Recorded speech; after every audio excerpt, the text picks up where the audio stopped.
بسم الله والحمد لله والصلاة والسلام على رسول الله. من الصعب أن تحصي فضائل الشعب الجزائري، لكن إذا أردت أن تختار صفة واحدة تتكلم عنها، لعل أول ما يخطر على ذهنك صفة الجهاد، النضال، الكفاح، العزة، الإباء، القوة، النخوة، شجاعة، إقدام. هذه كلها مجموعة في صفة واحدة تحت بند صفات الشعب الجزائري.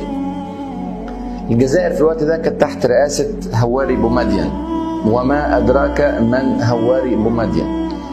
أحد أعلام الجزائر والعرب والمسلمين الكبار، صاحب النخوة والشرف، أحد مؤسسي الجزائر الحديثة. هو من الزعماء المعدودين في العرب اللي حفروا اسمهم في التاريخ.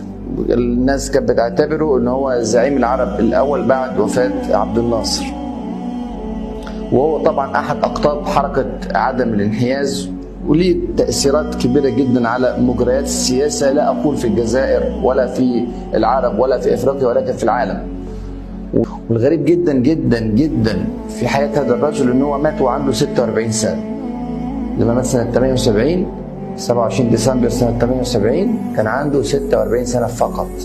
العمل ده كله امتى؟ كان وزير دفاع وعنده 30 سنة. فشيء